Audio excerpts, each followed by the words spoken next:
नमस्कार दोस्तों, कैसे हैं आप। आज हम आपके साथ एक नई कहानी लेकर फिर से हाजिर हैं। सालों पहले सोनपुर में रामदीन नाम का एक किसान रहता था। वह गांव के एक जमींदार के यहाँ मजदूरी करके किसी तरह अपना घर चला रहा था। पहले रामदीन के पास भी बहुत सारे खेत थे, लेकिन उसके पिता के बीमार होने के कारण उसे अपने सारे खेत बेचने पड़े। मजदूरी में मिलने वाले पैसों से पिता का इलाज कराना और घर का खर्च चलाना मुश्किल हो रहा था।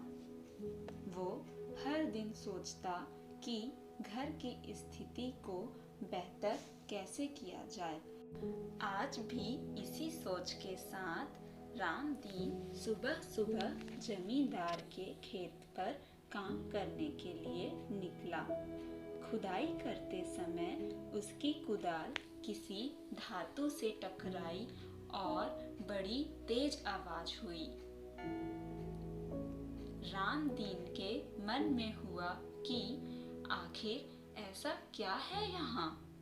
उसने तुरंत उस हिस्से के आसपास की मिट्टी को हटाई तो उसे पीली चमकदार वस्तु दिखी।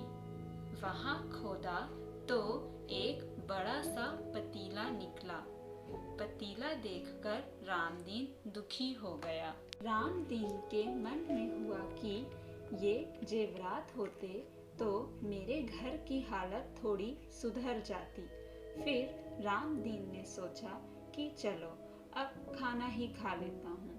रामदीन ने खाना खाने के लिए अपने हाथ की कुदाल उस पतीले में फेंक दी और वह खाना खाने लगा। खाना खत्म करने के बाद रामदीन अपनी कुदाल उठाने के लिए उस पतीले के पास पहुंचा। अरे, इतने सारे कुदाल ये कहाँ से आ गए? अरे भाई, ये कुदाल किसका है? अब इस पतीले का मैं क्या करूं? चलो इसे मैं घर ले चलता हूँ। यह कहकर किसान अपना सामान पतीले में डालने लगा। जैसे ही उसने टोकरी पतीले में डाली, टोकरी बहुत सारी हो गई। ये सब देखकर रामदीन खुश हो गया और उस जादुई पतीले को अपने साथ लेकर घर चला आया। वो हर दिन उस बर्तन में अपने कुछ औजार डालता और जब वे ज्यादा हो जाते तब उन्हें बाजार बेचकर आता। ऐसा करते करते रामदीन के घर की हालत सुधरने लगी। उसने इस तरह से बहुत पैसा कमाया और जमींदार के यहाँ मजदूरी करना भी छोड़ दिया। रामदीन को अमीर होते देख जमींदार ने आसपास के लोगों से पूछताछ की और एक दिन वो सीधे रामदीन के घर जा पहुंचा। वहां जाकर उसे जादुई पतीले के बारे में पता चला। उसने रामदीन से पूछा, तुमने यह पतीला कब और किसके घर से चुराया? डरी हुई आवाज में रामदीन बोला, साहब, ये पतीला मुझे खेत में खुदाई करते समय मिला था। मैंने किसी के घर से चोरी नहीं की है। खेत में खुदाई की बात सुनते ही जमींदार ने कहा, यह पतीला जब मेरे खेत से मिला है तो यह मेरा हुआ। रामदीन ने जादुई पतीला लेकर जमींदार को दे दिया और जमींदार उस जादुई पतीले को लेकर चला गया। रास्ते में मन ही मन जमींदार सोचने लगा, अरे वाह, ये तो कमाल की चीज है। अब तो मैं और भी अमीर हो जाऊंगा।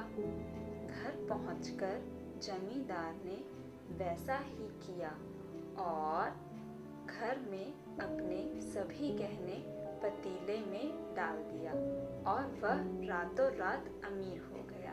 एकदम से जमींदार के अमीर होने की खबर सोनपुर के राजा तक पहुंच गई।